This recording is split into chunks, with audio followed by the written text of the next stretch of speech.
This is a sensitive topic, and we're all healthcare professionals here. We do ask that you don't live tweet the slide or the comments that are made, please. We will be sending out a PDF of the slides following the session, and obviously you'll be able to view it again on the website, but please no live tweeting. We're going to request your feedback via a poll at the end of the session to avoid having to send you out a feedback form, which probably won't get filled in. So please do hang around for a minute or so at the end just to give us some feedback. We would really value that. So Catherine Mannix is a local palliative care consultant in the Northeast, and she's recently returned to work to help out with the COVID effort. And she's the author of this fantastic book, which, if you haven't read it, I would strongly recommend it. It's incredibly moving. Don't read it on a train like I did the first time I read it. I think my fellow passengers thought I was a bit strange, but it's so eloquently written and extremely readable, and it's really changed my practice. And it's available on Amazon at the moment to download for just 99p for the Kindle version. So it's really, really good value. Read it, tell your family and friends about it. And we're just delighted to have you join us this evening, Catherine. So we're going to start with a poll. This is a question that's come through from a local GP, Rebecca Holdsworth. And the poll question, hopefully you can all see that. So, has the recent press coverage of end-of-life care during COVID-19 caused the public to know more and feel less afraid about talking about dying, fear more and avoid talking about dying, or made no difference to public understanding and discussion of dying? So please could you just pop your answer in there, and then we'll move on.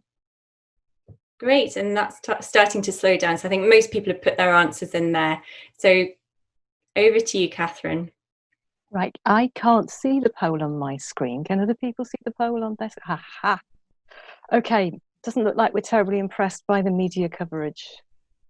I can't say I'm surprised by that. I'm going to close that so I can see the quarter of you who are on my screen in front of me. Thank you so much for inviting me. It's so lovely, and I've got several really lovely friends with us tonight. So if anything dreadful happens, they can just take over. That's absolutely marvellous, including my much loved trainer is on the line. So I'm going to share my screen so that you can see my slides. Let's see if that's going to work properly. Oh, look at that, we have the technology. So when I was first invited to do this, what Lily thought would be useful would be to start to have a think about how we get into the conversations about advanced care planning, because one of the things that's been very clear during the COVID pandemic is that all of the effort that we've put into advanced care planning over the last decade, where it's been part of the CROF framework, and we had the Find Your 1% campaign and all the rest of it, got some people up to the dizzying heights of 0.6% of their practice, and they are the people who are kind of outstanding in terms of people who've drilled into advanced care planning in their lists. But it hasn't been easy, and people have been reluctant to engage in those conversations with us, and we're not mean, so we don't chase people to make them have those conversations. And then suddenly it became very, very important, and lots of people were trying to do it in a hurry. And then the Daily Mail had an opinion about that, and that has led to problems for us, hasn't it? So one of the things I think it would be really useful to think about is the public attitude to advanced care planning, which arises from our attitude to advanced care planning, which is avoiding a difficult conversation about dying. When in fact, I think that advanced care planning is about helping our patients to look ahead with hope that they can have some say about what happens to them, that they can have some confidence about the sorts of treatment that would be useful for them, the sorts of unuseful treatments that they will be able to more easily avoid, and some choices about places of care, and particularly to be able to express preferences, at least about where they don't want to be cared for, even if it's a little bit difficult to plan specifically where they will be cared for. So I think if we approach the conversation as something that's about autonomy, that's about preferences, that's about hope, rather than that's about dying and DNA CPR orders, I think we probably enter into the discussion in a completely different way. So thinking about the purpose of advanced care planning is really just that we want to clarify that person's expectations.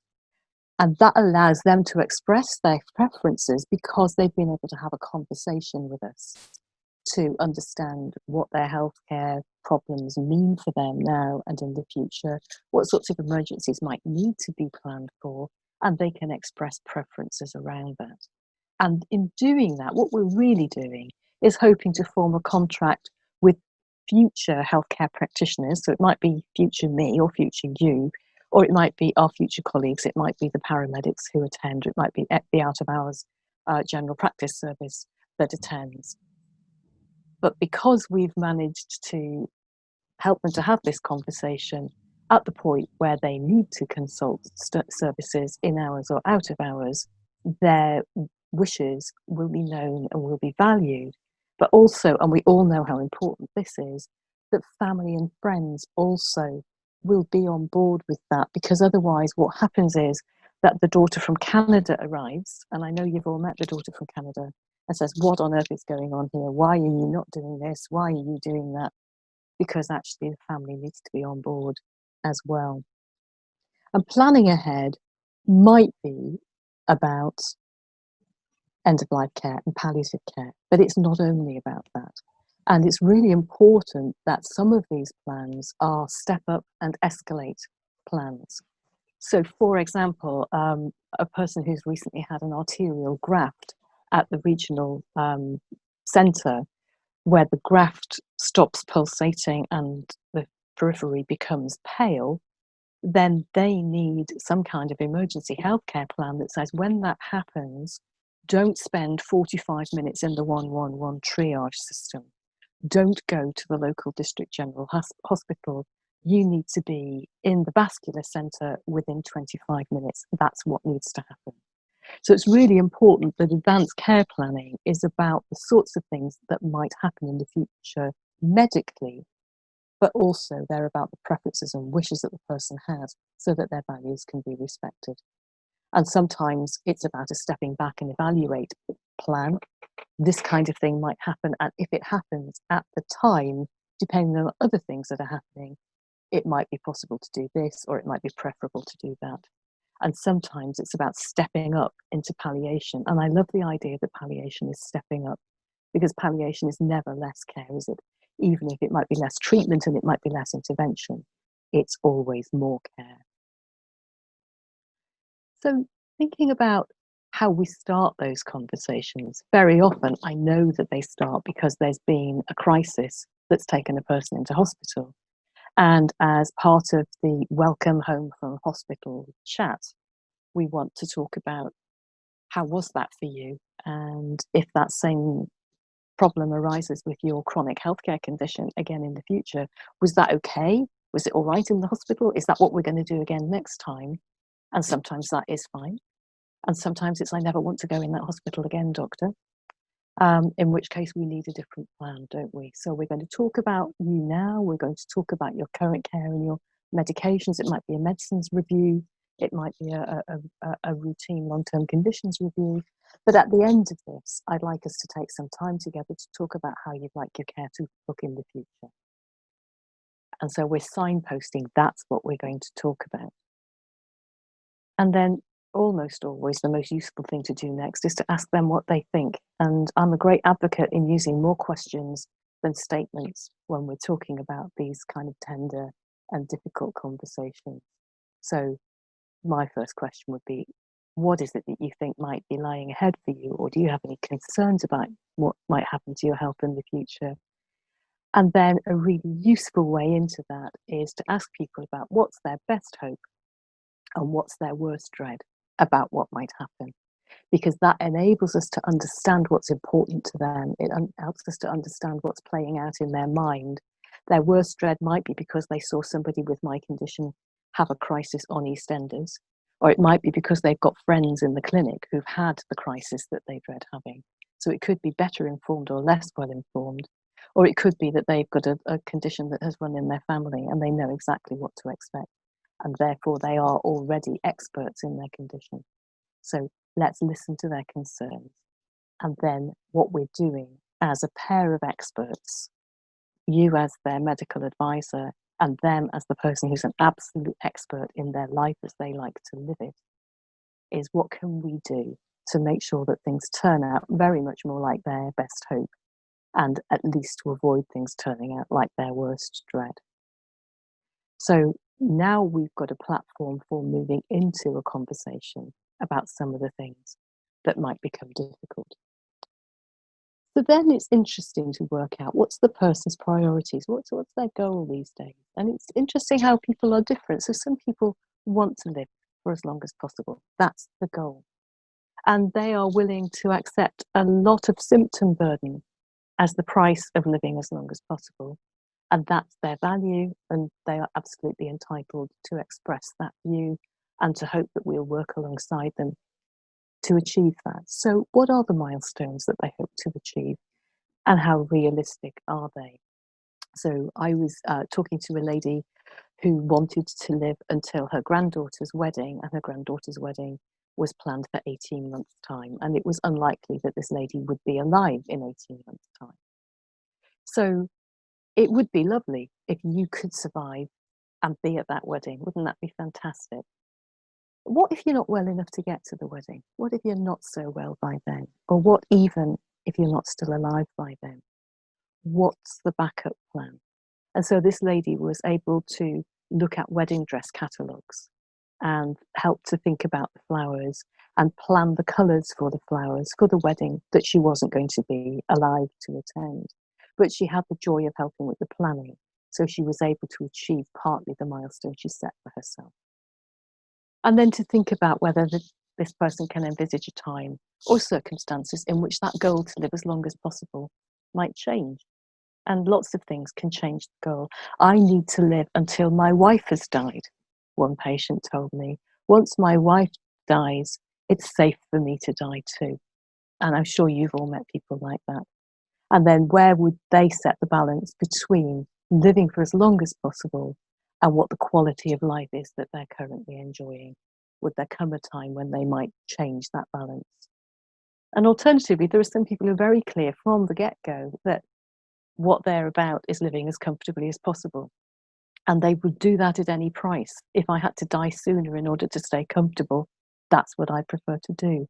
So what does good quality of life look like for that person? And how can we either work to maintain the quality of life you're currently enjoying, or what symptom management do we need to put in now to get you up to a quality of life that is tolerable and enjoyable for you? And can you envisage circumstances in which these goals might change? So again, a patient of mine who was happy to be just living comfortably and didn't expect to live terribly long, who then finds that there's a great grandchild on the way. Now this person wants to live to meet that baby. So suddenly they've shifted completely from living as comfortably as possible to living as long as possible. And that's absolutely fine. This is a flexible process. People can change their minds. We rewrite all of the papers. We rescind the orders never to take me into the hospital.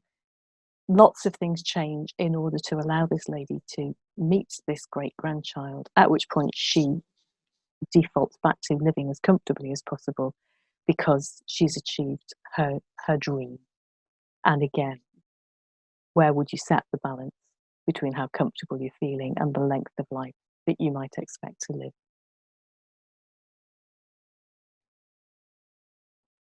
We're all working in different places, different jurisdictions, and we all know that it's important that there is some paperwork that summarises what it is that we've set out as an agreement.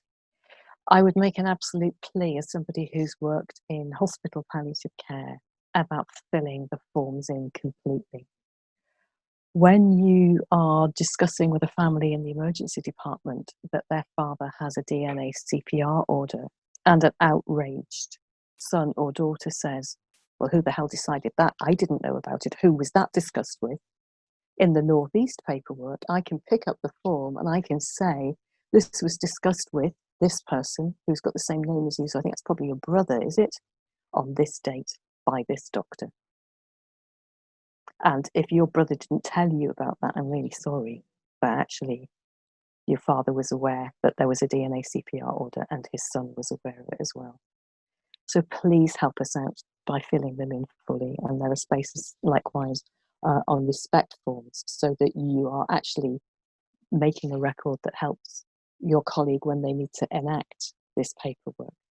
And filling it in helps us all to stay on message because it's all about the patient's values. So let's start to think about not just forms that tell us what not to do. A DNA CPR order is all very well, but it doesn't tell an ambulance crew what to do when this person who has end-stage COPD has a respiratory crisis at home, but doesn't want to go to hospital anymore, and their next door neighbour has dialed 999. So we need some form of emergency plan for foreseeable crises, what to do as well as what not to do. And we need to make sure that all the people who need to know about that are aware of it. So obviously the patient first and foremost. And it takes me several conversations to talk about what the person's views, attitude, aspirations are, and then start to sculpt that into the paperwork.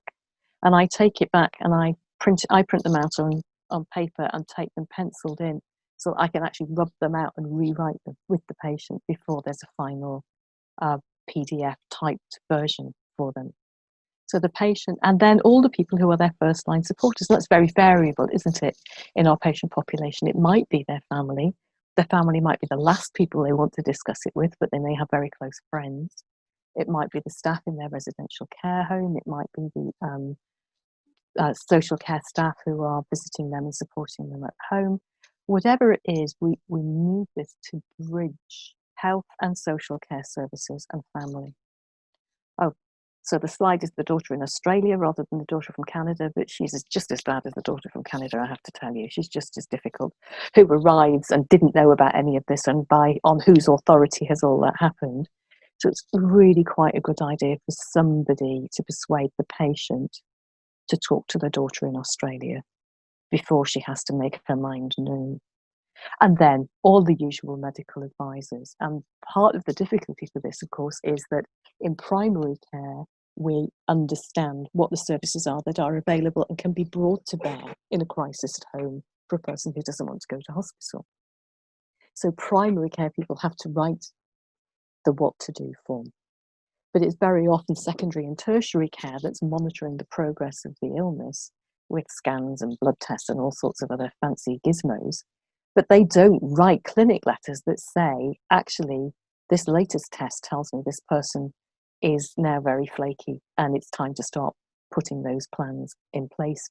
Please, can you start the advanced care planning conversation? So we need to work with our secondary and tertiary providers to have something at the bottom of the clinic letters maybe that says it's time to start advanced care planning, and these are the sort of crises that I think there needs to be a plan for. They can't write the plan because they don't know what the services are available in the community.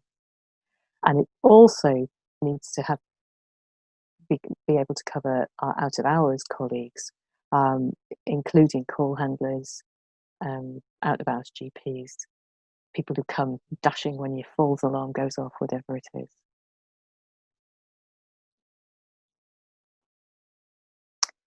There are people, of course, for whom we're responsible for their care, but they are not cognitively able to tell us what their wishes and preferences are. And this is where the Mental Capacity Act guides us in best decision-making processes. So there needs to be a decision maker, and the decision maker might be the person or the people who've been nominated with lasting power of attorney for health and welfare. We need to make sure that they've got that extra tick in the box for life-sustaining decisions if we're asking them to make decisions on behalf of this person where life-sustaining treatments might not be going to go ahead. If there isn't an attorney, then the prescriber of the medical intervention is the decision maker. Or if it's a social intervention, like it's a decision to move somebody's place of care, then the facilitator of the social intervention is the decision maker. But the process is the same, which is about trying to work out what is the least restrictive option that can be applied for this person, taking all of their known wishes and preferences into account. And let's remember that the person may not have capacity for this particular decision, but they might very well have a strong opinion about it, and their opinion can be a really helpful guide. There may be previous statements of wishes. Those conversations, those 2, 3, 4 conversations that you had that led up to being able to make the paperwork might now be the guides. We need to consult people who know that person well, and there are a variety of backgrounds that those people may come from, or we may have to ask for an IMCA to be appointed if there's doubt or if there's conflict. And of course, the person might have made an advanced decision to refuse treatment, and if that's now valid and applicable to these circumstances, we are obliged to follow it. Of course, sometimes they're written in very concrete language that doesn't quite match the current circumstances, so it's not fully applicable, but it still can be a very useful guide to the person's preferences and values for making that best interests decision. So what I was going to try and do was hang that there for a moment and see what you want to talk about, think about for a little while before I go on to the next cluster of stuff that I had to say. Lily. So, Catherine, from the chat, there's some really great questions coming in. There's one from Holly Paris, who says there is a difference between advanced care planning and treatment escalation planning, isn't there? We do seem to use these terms interchangeably, but do we need to be more precise? And does this change the focus of the conversation? Isn't that a great question? Thanks, Holly. So I'm a little bit worried about advanced care planning as a title at the moment. I think it's getting very, very bad press. And I think we're in danger of it becoming vilified in the press. And then everything that it stands for, which is about us understanding somebody's wishes and preferences in order to be able to craft healthcare plans as well as social care plans in a way that is in accord with their preferences, is going to be lost. So I think there's an umbrella process. If we set out to have a treatment escalation plan conversation, we'll have a very medical conversation. If we set out to understand somebody's values and preferences and be curious about how they would like things to go in the future, we will have a person-centered conversation from which we can later construct a treatment escalation plan. And that would be my recommended way of doing it, even if time is tight, because when time is tight, we take shortcuts. And if we take shortcuts that aren't patient focused, it will be our undoing a little bit down the line. Thank you, Catherine. And following on from that, Sarah Redford saying there's some real challenges in doing these conversations by phone. In today's challenging situation, do you have any tips? Funnily enough, we're going to come on to talking a little bit about communication by phone, and also communicate for those of us working in hospital. We can see the person, but they can't see us because we look a bit like that, with hoods and stuff. So yeah, we've got PPE conversations, and those of you who are visiting patients in care homes and visiting people with COVID at home, you're having PPE conversations too. I think a telephone conversation actually is a little bit easier than a PPE conversation, if I'm really honest. So there's a really nice strand on Twitter for anybody who's a Twitter follower, and it's called #MaskCommunications. But it's talking about these conversations where we actually can't see each other, either because we're on the phone or because we're in PPE. And there's some very obvious things, except that until somebody says them, they're not obvious, like remembering to tell somebody what your name is because you've known them for a long time. You kind of think they'll know your voice as well. Well, why would they? There's something about saying at the very beginning, I'm really sorry that we're having to do this on the phone, because it feels a little bit awkward and sad for me, and I wonder how it feels for you. And again, using conversation. So, you know, I wonder how this feels for you. I wonder what it's like to be doing this now. I'd really need you to stop me at any point if you feel that this conversation isn't the conversation you want to have right now. We've been running training for people who are breaking bad news from hospitals by telephone, and equally that's very disconcerting for them. And one of the first things, of course, when we're making a phone call is to check that now is an okay time for the phone call. It's unlikely that the person you're talking to is going to be out driving, which, 3 or 4 months ago that might have been a possibility. But it is quite important to check that they are in the room that they want to take the phone call in, that the people who are in the room with them are the right people, and the people who are the wrong people are not in the room with them, that they're not surrounded by their grandchildren, etc., etc. So it's really important that actually we see this as a conversation between equals, and we're trying to make them as in charge of the conversation as they can be. Brilliant, thank you. And then Charlie has added to Sarah's previous question, saying, unfortunately, currently it feels like we don't have many episodes to have multiple conversations in advanced care planning. Currently, very frail patients are being discharged once stable with COVID without having had any care plan during admission. It feels really tricky to address these issues by phone, which you've already discussed how we can approach the phone side of things. But yes, I think as GPs, that's something that we're all feeling, and there probably isn't an obvious answer to it. No, but part of it is that acknowledging how very difficult it is, isn't it? And there's something about the power imbalance where we are healthy and well, and they are unwell and knackered because they've just come out of hospital. And we are the medical staff and they are the patient. But actually, they are the whole reason for the conversation. The most important person in the conversation is them. And there has to be a way of conveying that, doesn't there? That, I'm calling you because you just had this experience, and I'm really sorry that it's been so difficult, and now you come home and you feel really tired. These are the things we need to talk about. How do we give people information up front for them to have a think about it, so we can come back and have the conversation later on? So there are some good resources out there, some really nice resources actually on the Age UK website that you might be interested to have a look at. I've been embroiled with a group of people for the last few weeks trying to write an online version of advanced care planning discussion that people can play with and have to make little decisions as they go through. Simply so they've really read the information in order to apply it to themselves. They're not making a decision that's going to be legally binding in any way. But it might be the sort of thing where, having used the tool, talk to their families, they then are ready to say, okay, and the tool all the way through is saying, and you will want to discuss this with your GP. And when you're ready, you have this conversation with your GP. Your GP is really keen to have this conversation with you. And it's currently lost in the bowels of the college, because we're hoping that the RCGP is actually going to own this tool, and it will be hosted on the Hospice UK and Dying Matters website. So that's work in progress at the moment. But some people like things written down, some people like illustrated things. There are learning disability aids to advanced care planning. There's a series of books called Books Beyond Words, and there are actually COVID-specific materials there for people with intellectual disabilities that are really very, very good.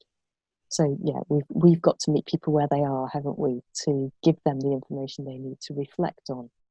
I wouldn't be able to tell you today my wishes and preferences. If you cold call me, I would need to thank you for making the call and ask you to come back to me when I've had a chance to think about it. So we have to see this as a series of phone calls. I don't think we can see it as a single event. I think it's unkind to see it as a single event. That's great. Thank you so much, Catherine. So should we do one more question about advanced care planning and then move on to the next question? There's just a couple of people have asked about video consultations / conference, including family members for initiating discussions on advanced care planning, wanting to know if anyone's tried that. Is that something you've experienced of, Catherine? Well, actually, I was talking to, and I'm going to have a blank now, one of the secretaries of the college, Jonathan Pierce, a couple of weeks ago. And he was saying that he has been having 2- and 3-way telephone conversations or Zoom conversations with people, because obviously the people for whom we're having the conversation often are self-isolating, so their beloveds are not with them, and the best way to avoid the daughter from Australia situation is to have the daughter from Australia in the Zoom call in the first place. Now, not everybody wants to have their daughter involved in this conversation, so we've got to engineer it really carefully, haven't we? And it might be that the first conversation is, we need to talk about these things. When would be a good time, and who should be in that conversation? Because it probably hasn't occurred to most people that they could in fact have a three-way telephone conversation with somebody who's their supporter or their advocate in some way. But people are starting to do it, and the report that I had was that it was working very well. Fantastic. But it takes longer, of course. Mm-hmm. Great, thank you, Catherine. So I was going to talk to you a little bit about some of the work that we've been doing specifically for COVID, which was about communication skills. And for some reason, oh, there we are, I thought the slides weren't working. So there is a website, e-learning for health, that is utterly impenetrable, but there's a version for this on the academic health science networks as well, and I've got the links to those in slides at the end. But we were asked to prepare some advice about these tender and unwelcome news conversations, where they're going to be by telephone or they're going to be in person, but they're going to be behind PPE. And so this is based on research from Loughborough University, where there's a group of experts who undertake conversations analysis, and from that distill what are the components that enable compassionate conversations that feel comfortable to the person who's being communicated with, the patient or the relative. So our recommendation is that, first of all, you're going to make this call for whatever purpose. You're going to clarify the purpose in your own mind and center in the fact that you're doing this from a place of compassion. You're not doing it because the CCG has told you so, although you are a little bit. But this is about this person's well-being, this person's welfare, and you want to make this difficult thing the best that it can possibly be. And as you are ready to start the conversation or ready to make the phone call, you're already considering, when this ends, how will you end it safely, and what further support might you want to signpost this person to? So just as in the same way as you might have stood in the corridor, or you might have sat in your car and got yourself ready before you go into a person's house. So you're getting yourself ready before the phone call. And then we begin. So we make the call and we introduce ourselves and we check that we're talking to the person that we hope we were talking to.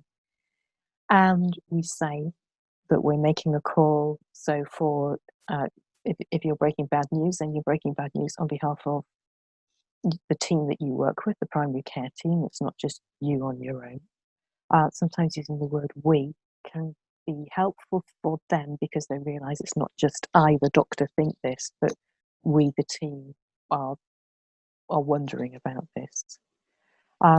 When we feel nervous, we tend to speak faster and our voice pitch goes up. So just being conscious of pacing ourselves and speaking slowly.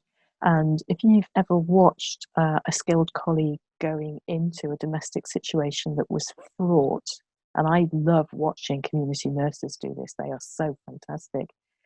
They do something that shapeshifts as they cross the threshold. They become a slightly different, more fluid version of themselves, and they slow down and their voice drops pitch. And they make a kind of declaration just in their body language that whatever you got in this house, I am comfortable in this space. Paramedics do it beautifully as well. So we're doing that on the telephone. We're speaking slowly, we're speaking clearly, we're using very simple language. And the first thing that we're going to do is say what we need to talk about is whoever the person is that we want to talk about. And what I'd like you to do is explain to me what you know so far. So it might be about your own condition, or you might be phoning the relative and asking them to say what they know about their father's condition or their spouse's condition. And the purpose of that is twofold. Firstly, it lets you know before you have to pick anything else up and run with it what this person already understands. But it also enables them to listen to themselves telling the story and to realize that actually, now I come to think about it, things have not been going well for some considerable time. Or actually, now the doctor wants to talk to me about plans for what would happen if I got a bad chest this winter. When I come and think about it, I've had a really bad chest for the last 3 winters and I've been in hospital twice. So this is a thing that needs talking about, isn't it? The doctor is right. So by them telling us, we get to know what they know, but they also then prepare themselves to hear what the next piece of news is. And so the next piece of news might be that we're calling to say, I've been visiting this person in the care home that she's been at, and actually over the last 24 hours, she's changed again. So we're using a narrative. They began the story. We're picking the story up when we're telling them the next chapter, that things are worse again. And in fact, I'm really concerned that she might not survive the next 24 hours, that he might be too sick now for us to make him better. I'm normally a great advocate for the use of the D words, and I think it's really important that we convey to people that what we're saying is this person is so sick that we are expecting that they might or probably will die.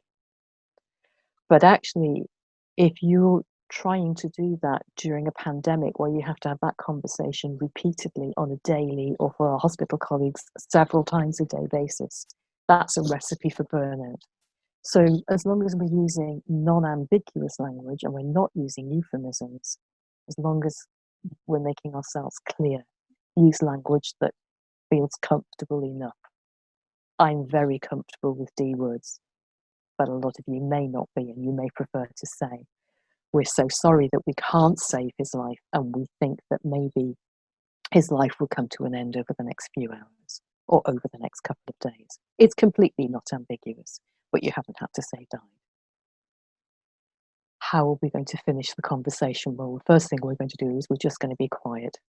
We're going to let them take in that piece of news. We're going to let them reflect on it. If they really take it in, they will become upset. We're going to just be quiet. We're going to make noises down the phone, which is the equivalent of eye contact. We're saying, yeah, I'm here. It's okay. Take your time. And we're just going to wait until they are ready for us to say, okay, is there anything else that you would like me to find out for you? What else do you need to know now? There's a way of asking that question that says, I don't expect you to ask me anything. We need to not use that question. So, is there anything else means there's not anything else, is there? Is there something else? What else do you need to know? Says, I'm still here waiting. We haven't finished this until you're ready to be finished. And then before we finish the conversation, to actually ascertain 2 things. What will be the next step for between us? So I will phone you again to update you, or the staff from the residential care home will phone you to update you, or this is how we're going to set things up so that you can collect a death certificate, for example. But also, what are you going to do now? Who else needs this information? Are you going to phone somebody now? Do you want to take your time and have a cup of tea and then make the first phone call? Could you ask anybody else to make the phone calls for you? So you're helping them to cognitively rehearse how they're going to take this, for them, dreadful piece of information out into the world where it needs to be communicated to other people. And at the end of the call, there are 2 things to do. We need to record the call. We need to record it and the language that we used. So if somebody else needs to pick it up and make the next call, they know what we said and the words that we used to say it in. And then we need to take some time to just look after ourselves. This is really tough. And a series of advanced care planning conversations will be a really tough ask. This is a whole load of people that you're asking to think about their most intimate existence and their hopes for it and their dreads about it. And this is really hard. So we have to look after ourselves too. So this lovely sketch note is drawn by Saskia Dorman, who's a palliative care consultant in the southwest of England, and I think it's a really lovely thing. And it's on the website, along with a series of videos and some other paperwork. So the resources include the sketch note. There's a video summary describing the framework. That's me, I'm afraid. And then there are 3 videos. One is a palliative care nurse talking about how I approach advanced care planning conversations. One is Mark Talbot, who's a palliative physician in South Wales, who's the person who set up the Wales Talk CPR website, talking about ceilings of treatment. And he's very clear that we're talking about ceilings of treatment and not ceilings of care. We're not going to stop caring. And there's a palliative physician, our own Hannah Gunn from Northumberland, talking about breaking bad news. And then there are some bits of paperwork, telephone prompt sheet for talking about deteriorating health as a phone call, and another one, which is a shorter one about breaking news of a death, where you really don't want to put somebody through the torture of saying, tell me what you know so far. You know, that's a little bit of cat and mouse, isn't it? And we have to be a little bit more direct with that phone call. So when you get sent out the slides, and you all got a red line on your screen, or is that just me? There is the website for the e-learning for health portal, but even when you go through that portal, it's like a maze and you can't find the things. But if you go to the Academic Health Science Network site, it's much easier to navigate, and all of the stuff is there. As new things get loaded onto the Learning for Health portal, the Academic Health Science Network is updating their site as well, so use that one. One of the things that's been discussed in passing is how normally when we can see each other, we make readings about each other's emotions from face and body language.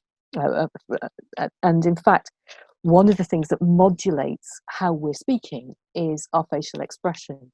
So don't feel silly to be using your full gamut of facial expressions despite the fact that you're on the phone or you're wearing PPE, because when we change our facial expression, it modulates our tone of voice as well, and it communicates that compassion that we're really feeling.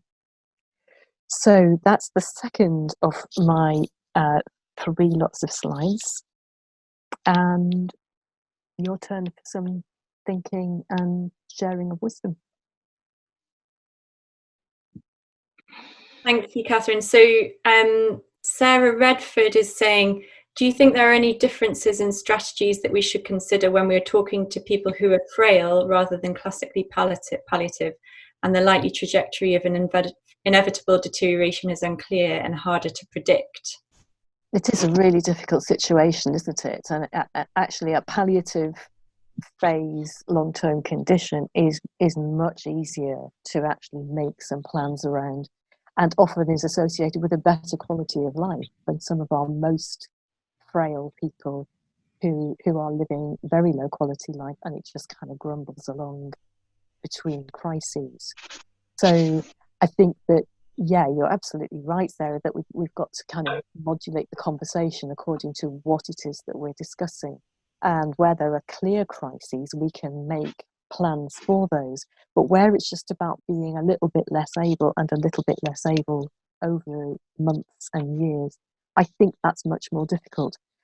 Sometimes, in fact, what we're starting to talk about is at what point will it no longer be tenable for you to live in your own home, in your precious place? When will you need to have more support coming in? And a lot of people are very reluctant to have support coming in. When might you need to live in a place where care can be provided for you? And people are often very, very reluctant to consider those things too. So these are very tender conversations, and they've got different priorities. You're absolutely right, according to the trajectory of the illness or the condition that the person's facing. Great, thank you, Catherine. I don't think there are any other questions on the chat regarding that last section. So do you want to move on into your final Okay. section? So I thought I'd cheer us all up by talking about dying now. I took early retirement because I had a conversation with a family in a hospital in the north of England that shall remain nameless but could possibly be the RVI. And I would like to ask you to help me to keep that hospital nameless, because I've worked very hard to anonymise the people whose stories are told in my book. And where I couldn't change the story enough to make the person anonymous, I had to go and find the families and ask permission. And all of the families gave permission. And there was one family that I couldn't find, so I couldn't tell their story. But part of anonymising it has been to place all of them in an unnamed hospice and an unnamed hospital in an unnamed part of the north of England. So please help me to maintain that respect for people's confidentiality by not naming our city or our local services if you happen to be talking about what we're talking about tonight. In that hospital was a man on a trolley who'd been brought in by paramedics with blue flashing light, external cardiac massage on the way into hospital, and he did have reasonable electrical complexes by the time one of the palliative care nurses and I arrived in the resuscitation room. But he had very low blood pressure, and he'd been what we would describe locally as a creaking gait for a long time. You know, medical notes kind of like this, and it says volume 3 on that one, that kind of thing. And it was clear that this man was dying. And I said to his sons, what did your dad say he would want to happen if he was ever so sick that he could be dying? And they looked at me as though I was speaking Serbo-Croat. And then one of them said, oh, well, actually, do you know, Dad did try to talk to me about this, and I told him not to be so maudlin. I know you've all met this family. And then his brother tried to make him feel better by patting him on the arm and said, actually, he asked me if I would do one of those attorney documents so that Mum didn't have to do all of the decision making on her own. And I said, Dad, man, you're going to live forever. The patient was 97. The little boys who couldn't bear to think about their dad dying were in their 70s, because your dad is your dad is your dad. And I've met that family and that story many, many times. But that family stayed with me because it came to me that actually when I first started working in palliative medicine in 1986, we really thought that over the next 3 decades we would educate ourselves out of a job, that the public would come to understand normal processes of dying, that healthcare would just incorporate principles of palliative care into business as usual, and eventually we would uninvent hospices and we would disinvent palliative care, and it would just become part of mainstream practice. And of course that hasn't happened. Partly because palliative care research itself has created a much bigger body of knowledge so that it's become a specialty, but partly because the public understanding of dying has not progressed one iota in the last 3 decades, and that is a little bit troubling. The public, of course, are helped to understand dying by the Daily Mail and its friends, and you will all recognise these and will probably remember the different stories that they refer to. And if they're not getting their medical information from the Daily Mail, then they're getting it from EastEnders. So you might remember Ethel being terminally ill, and there she is having her birthday with Dot. You can see that Ethel is miserable, can't you, by the expression on her face there. And she's got some horrible respiratory disease, but she still manages to blow all those candles out before Dot slips her an overdose of oxycodone because she can't bear her life a moment more. Now, what's really disappointing about this from the BBC is that this had been an excellent storyline until the last episode. So good that you had to wonder where they were getting their information from. And in fact, they were consulting the medical director of St Christopher's Hospice in London about the storyline. So it was medically very accurate. But what they found was that viewers were wandering off and putting the kettle on because they weren't riveted by the story, because ordinary human dying is in fact not terribly entertaining. So it's really difficult to find screen representations of good normal dying. For those of you who are not from the northeast of England, we regularly have orc attacks, which is what the picture at the bottom is. You've got to be careful when you're going to Tesco's in case you meet a band of orcs. Not true. Tom Hanks here as the Andy character in Philadelphia. It's an absolutely fantastic depiction of somebody's terminal illness, but you don't see him die. You go from his reconciliation with the Denzel Washington character to a graveyard without going through death at all. And that's usually the device in television dramas, because ordinary dying isn't particularly entertaining, it isn't dramatic, and therefore it doesn't make good drama. We're trying to deliver a service against the background of media misinformation and distortion, or trivialization or over dramatization of dying, and then a general public who either haven't had direct experience of the process of dying, or they don't trust the experience that they've had. So I've met lots of people who said to me, you know, when my beloved person died, actually, it was really quite nice. It was very gentle. We were all together. We were able to sit and chat. His symptoms were very well managed. His breathing got a little bit noisy towards the end, but it was very gentle, and he just quietly stopped breathing. But I never tell anybody about the experience we had, because I know it's usually terrible, and I don't want to upset people who've seen normal dying that's so bad when we saw this really good death. And actually what they're describing is normal dying. So this is a public health issue. We've got to think how to tackle it on a much bigger scale than just one family at a time. So how are we going to do that? Let's think about the process of dying. Let's think about what the public needs to know and what we need to see in a really good, accurate soap opera storyline.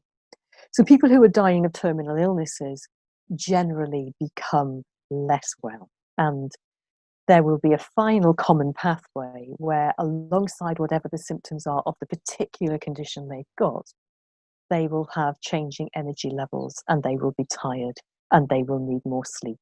And any of us who has had flu has had that experience of being so unwell that the only thing really that helps is sleeping, and it kind of recharges your batteries a bit, and then you might have enough energy to get up and put the kettle on before you need your next sleep.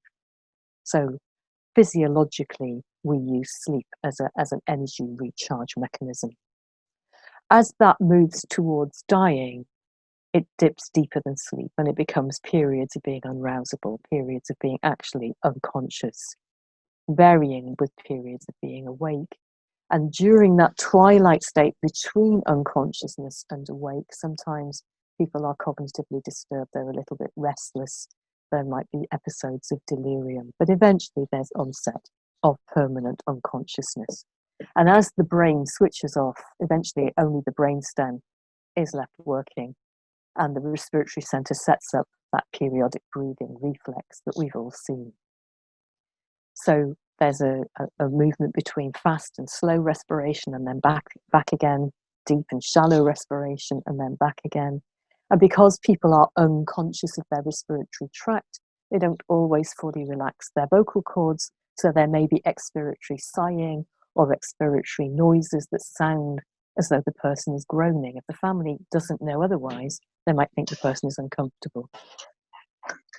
There may be, because people are lying on their back, they will pull secretions at the back of their throat, and anybody else who's this deeply unconscious, of course, we would be putting in a recovery position. So this is an unprotected airway with a bit of saliva, or the last mouth care that we used, lying in the back of the throat, and then air moving unimpeded backwards and forwards through it, bubbling, clicking. The death rattle tells us that primary reflex that guards our airway, probably the most important reflex in our body, the sensory arm is turned off. This person's brain is no longer sensing its body. This person is not capable of being uncomfortable. So families are very disturbed by this noise, but actually what we know is that it's a sign that the person is not uncomfortable. It's actually a very reassuring noise. And then gradually there's a slowing of respiration until eventually there's a cessation of breathing simply because there's a breath that isn't followed by another breath. So there's nothing special that happens. It's very not EastEnders. We also know that that process will be interfered with if the person's illness is causing them to have symptoms. So if they're breathless or if they've got pain, then those ascending sensory messages will disturb the brain. They come up through the reticular activating system and they keep prompting us back towards consciousness. So having good symptom management early on in the illness is one of the ways that we make sure that people are peaceful and comfortable at the very end of their lives.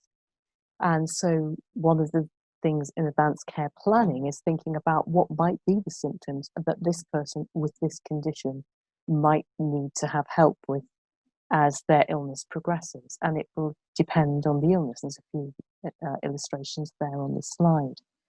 But the thing that's really important to think about, and this is particularly important for first responders, so out of hours GPs, paramedics, is if we're called to somebody's home and they are uncomfortable but also lapsing in and out of unconsciousness, and they've reached the stage in this process where in fact they would be deeply unconscious or perhaps even reaching terminal breathing, and we take their symptoms away, they will now settle to that level of deep unconsciousness and possibly terminal breathing that they would have been at had they not had those symptoms.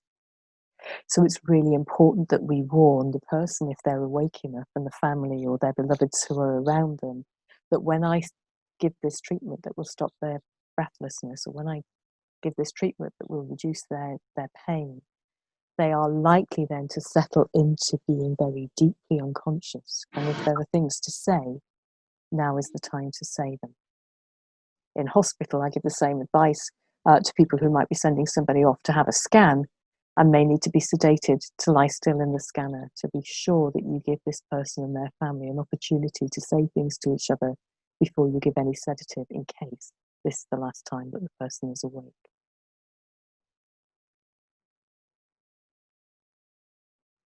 So I want to invite you to join me in a campaign for midwifing of dying, so that we can prepare people like midwives prepare pregnant mums and their birth partners to know what to expect and what their options are and who's going to provide the care, and if things go a bit pear-shaped, what the other plans could be, that we can monitor dying because we're familiar with the symptoms, and you can plan in advance for the emergencies that might crop up. And some of those plans will be step-up plans, and many of those plans will be step-back plans.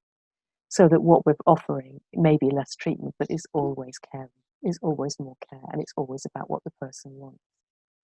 So that what we're doing when somebody's dying is the same as a midwife is doing at a birth bed. We are accompanying, and we're narrating, and we're explaining, and reassuring, and we're congratulating the family for creating a safe space around this person and for the great work that they're doing to make it comfortable enough for this person to die. We're not waiting for symptoms to come. We're proactively managing symptoms.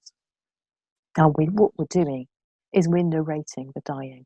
We're normalizing the dying, and everybody around the deathbed understands what the noises are about and what the breathing is about.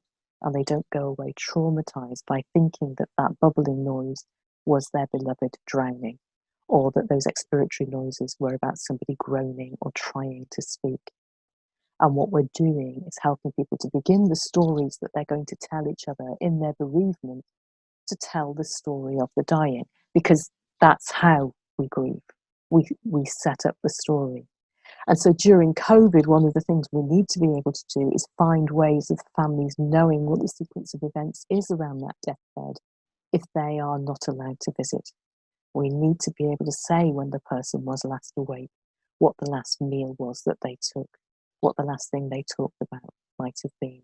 And so residential care staff, community care staff, hospital staff need to be in some way keeping records and diaries so that we can help people when they're trying to piece together what's happened during the dying, and using every single death as an opportunity to educate everybody around that deathbed about what normal dying is like, because almost always what we're talking about is ordinary, normal dying. in terms of getting into those conversations, I've got a little series of useful phrases. Again, I generally ask questions more than tell people things. I ask them to tell me what they think is going on. I ask them to tell me what they think might be going to happen next. When people talk to me with massive optimism about really unlikely good outcomes, then I might ask a what if question. What if that can't happen? What if we can't make this person better? What if things were to get worse? You're at a crossroads is a fantastically useful phrase that I've stolen from somebody else who's on this call, and the idea that, you know, there are decisions to be made now because these things could go either way, or you could choose either way. Atul Gawande's question, what matters most to you right now? And then just checking that this person wants to know what we could tell. Do you want me to tell you? I had a patient once who said to me, if it's bad news, doc, tell my wife. And there are people who still think that way. So do you want me to talk to you about it? Is there somebody you want to have here or virtually here by telephone? Is there someone you'd like me to talk to rather than talking to you? How do you want to play this? And then usually I do describe in the detail that we've just gone through what the sequence of dying is like. Almost always at the end of that, there's a kind of pause, and then the person says, oh, you could tell my family that. I don't think that's what they're expecting, because people are always expecting something way worse than that. And then, of course, when we're asking families what the person would want, how important it is to be sure that they understand we're not asking them to make a medical decision unless they're the appointed master power of attorney, but we're asking them what the patient would want if they were able to talk to us now. When you get stuck, just give a summary. It really helps when you say, okay, so what I think we've said so far is, and then you summarize it. As you're doing that thing, you're doing yourself the favor of putting it all together. And then the next helpful thing to say will occur to you. I promise you it will. And usually the next helpful thing to say is a question anyway. And you can't say the next thing after that till you've listened to the answer for the question. This isn't like a pain assessment where you've got a list of questions and you know what they are. This is an open question where the next thing you're going to say is a response to that. So here we are trying to manage this during COVID, and this absence from the deathbed, I think, is going to be something that's going to live with us as a problem for bereavement for a long time after this. We are competing with the media, who are describing decisions about non-escalation as rationing. They're describing decisions to leave people in a comfortable, familiar place because they perhaps are cognitively not intact and now hot and feverish as well. They are unlikely to survive, or they're as likely to survive at home as they are in hospital, but they know the four walls that are around them at home. They know the voices around them at home. They know the bits of the face they can see over the PPE at home. Or we could take them to hospital where they recognise nothing and nobody and don't have a different outcome. So the media are describing that as being left at home to die. So we've got a real problem here that advanced care planning could become mistaken for a rationing or therapeutic backing off exercise. And it's really, really hard to campaign by saying something's not what the Daily Mail says it is. We lost the Liverpool care pathway this way, and we may lose advanced care planning the same way. So I think we need a very clear multi-stakeholder campaign that champions advanced care planning, and that it is about respecting people's rights to make their own plans, to have the information that they need, that respects their preferences, their values and their wishes. This is not about medical rationing. This is about human rights. So if you want to come and play social media with me, and I never used to do social media, but my publishers made me, then there are some interesting things going on online, and that's where you could find me. And if we don't manage to talk to each other tonight and you want to pick this up again, then do find me on Twitter or Facebook or Instagram, and let's carry on the conversation. I think that's me. So I can see you all again. Thank you so much, Catherine. That was fantastic. Big clap. Thank you. Um, can I ask just a couple of questions that have come through via email before we do the poll, if that's okay? So there was one about a GP who has a patient who's 60 years old. So this is from Catherine Barnes, patient who's fit and well 60-year-old who has stage 4 bowel cancer, having palliative chemotherapy. Currently, Catherine's supporting her, but in the coming months, she's assuming that symptomatic treatment is going to become more important and a search for a cure slowing progression less so. Do you have any advice on how to change tack in the support I give her as a GP from supporting the fight to helping her accept the reality of the future? That's such an important question, isn't it? And it's all about supporting somebody's hope, isn't it? So at the moment, what she's hoping for is treatment that is going to save her life.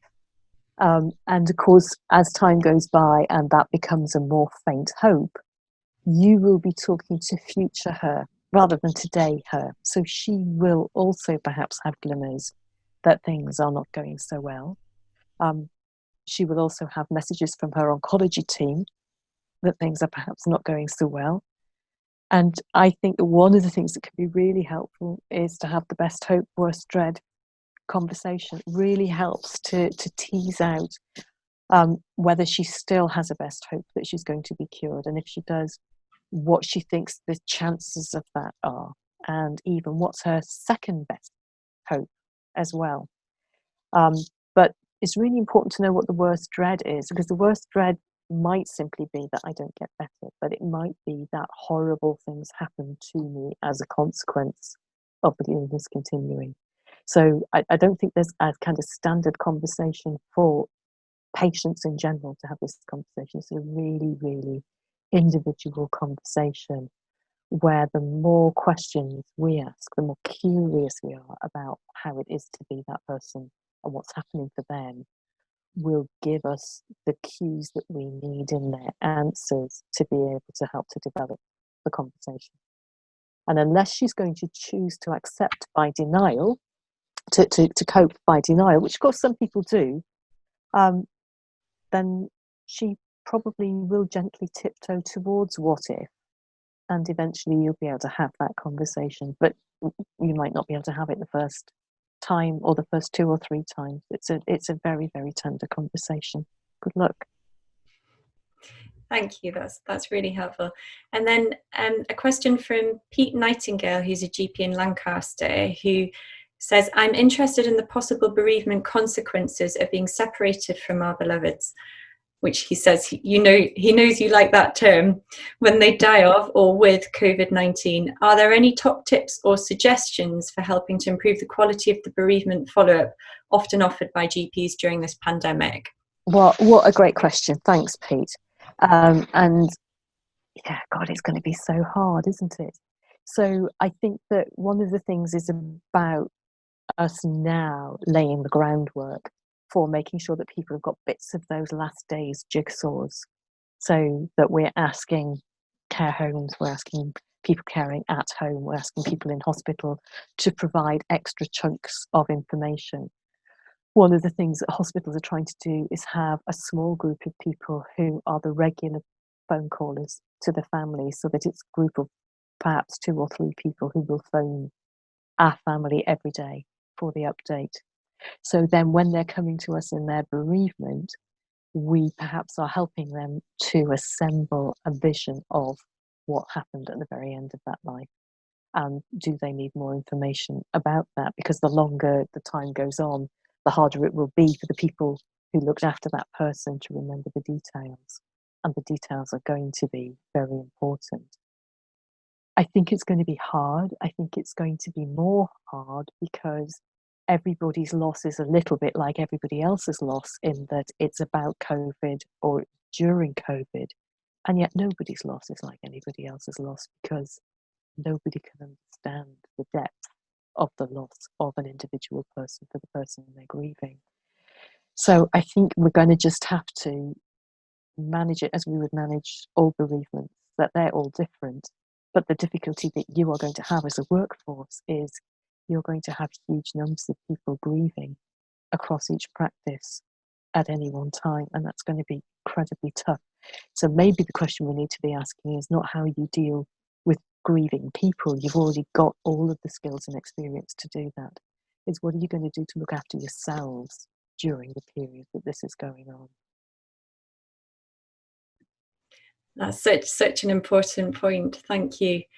And lots of comments coming through. So Sarah Cope echoed that last question, asking about your experience of the impact of family members not being able to visit care home and hospitals towards the end of life. I suppose you've covered a lot of that in the last answer. Was there anything you would add to that? Just how incredibly hard it is, and of course for older people who are dying separated, very often the person they would most want there is their life partner, who may in fact be shielding or not have the mobility to be able to get in and out of PPE, so they won't be the selected one visitor in the place where visiting is being allowed. And it is absolutely heartbreaking, isn't it? I don't think we can put a positive spin on this. It is unexpected, unusual, and very, very sad. But one of the things that we are able to do is to allow some kind of technical joining up. And before everybody joined in, we were just talking about helping people in care homes to have the technology. And that, staff are reluctant to use their own phones because they're anxious about it then being a vector for COVID into their family home. Absolutely right. So lots of hospitals now have invested in tablets.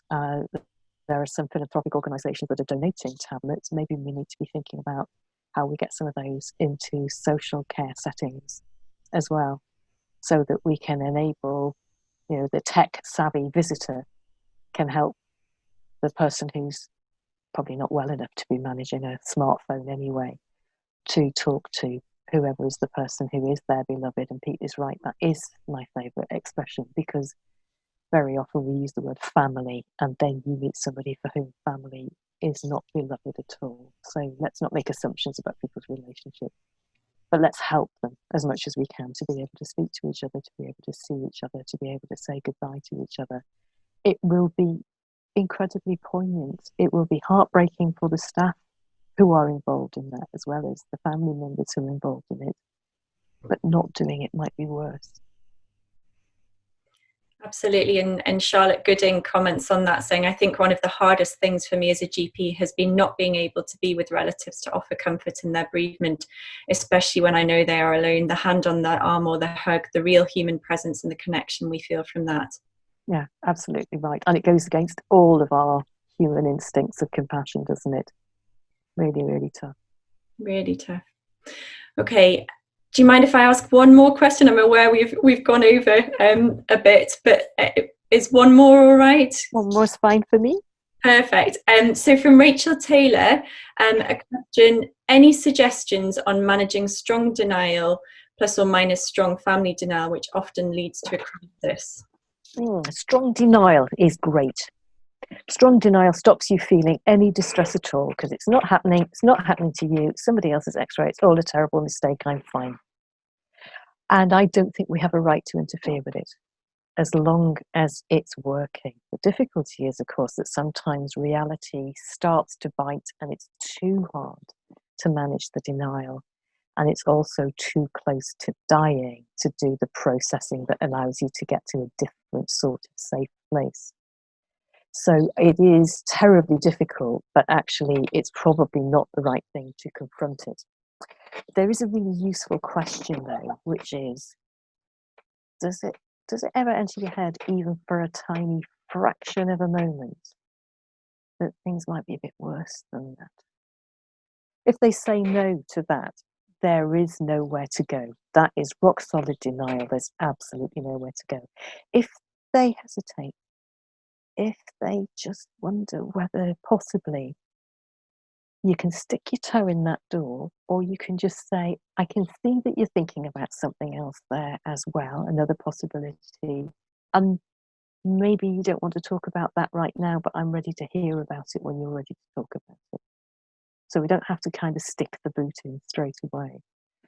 A similar thing will work for families, and sometimes families are in denial, sometimes families are pretending, sometimes families are actually angry, and they're anxious that if you break their denial down, they will then unleash the anger of it's all not fair, and we're going to have an awful lot of it's all not fair at the end of this because it isn't fair. So dealing with it with a family is much more scary, isn't it? Because there's several of them and only one of me. And so I very often then use I wonder and just be curious. So I wonder whether, you know, as we watch her becoming more tired, what you're making of that. And do you ever wonder whether there might be something more serious than that that's responsible for the tiredness? Or what are you putting the pain in her back down to, or whatever?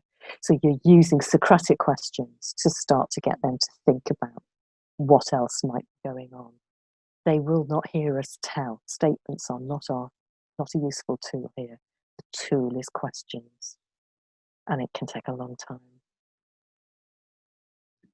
That's such helpful advice. Thank you so much. And I can see from the chat how much people have really appreciated, saying brilliant webinar. Thank you so much, Catherine. So many people saying thank you so much, and that they really appreciate all your wisdom. So we are very, very grateful, Catherine. Really appreciate the advice you have given us tonight. And I think I personally feel much more confident to go forward and tackle these conversations, and hopefully doing it in a much more effective way. So thank you. Well, thank you very much for inviting me, and I'm really sorry that we've gone so far over and we've all missed being clapped tonight.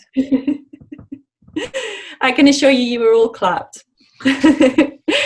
Thank you. And there will be a couple of poll questions that pop up on the screen. Claire, can you make those appear?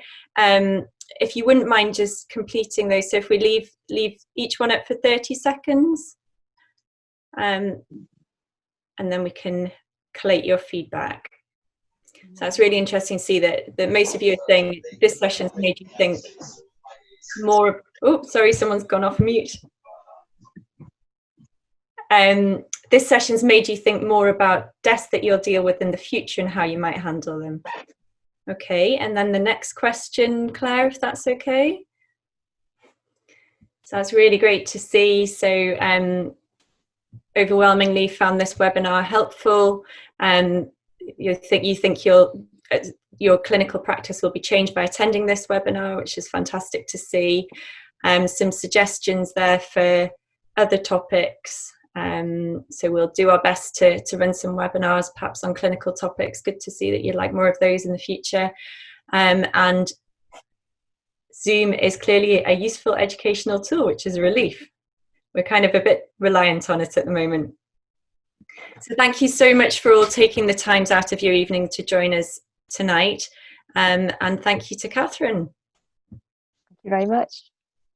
Good luck, everybody.